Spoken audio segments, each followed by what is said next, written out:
તો મિત્રો, તમે વાલ્મીકી રામાયણ અને તુલસીદાસજીનું રામચરિતમાનસ તો સાંભળ્યું જ હશે, પણ શું તમે એ જાણો છો કે આ દુનિયાનું સૌથી પહેલું રામાયણ ખુદ હનુમાનજીએ લખ્યું હતું, અને તે પણ વાલ્મીકી ઋષિ પહેલા? જી હા, રાવણ પર વિજય મેળવીને રામ રાજ્યની સ્થાપના થયા પછી હનુમાનજી હિમાલયમાં તપસ્યા કરવા ગયા. ત્યાં શિલાઓ એટલે કે પથ્થરો પર તેમણે પોતાના નખથી ભગવાન રામની ગાથા કંડારી, જેને હનુમદ રામાયણ કહેવાય છે. જ્યારે મહર્ષિ વાલ્મીકી પોતાનું રામાયણ પૂર્ણ કરી હનુમાનજીને બતાવવા હિમાલય પહોંચ્યા, ત્યારે હનુમાનજીનું રામાયણ જોઈને તેઓ રડવા લાગ્યા.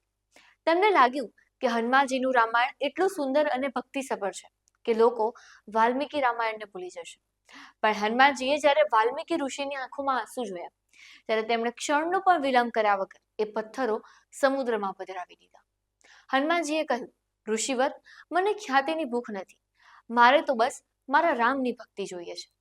આ છે હનુમાનજીની નિસ્વાર્થ ભક્તિ અને અહંકાર શૂન્યતા. આ જ છે સાચી ભક્તિ, જ્યાં હું ઓગળી જાય છે અને માત્ર પ્રભુ બચે છે. અને આજે આપણે નાના કામમાં પણ શ્રેય એટલે કે ક્રેડિટ જોઈએ છે, જ્યારે હનુમાનજીએ આખું મહાકાવ્ય સમુદ્રમાં પધરાવી દીધું. કહેવાય છે કે આજે પણ એ હનુમદ રામાયણ સમુદ્રના પેટાળમાં સુરક્ષિત છે.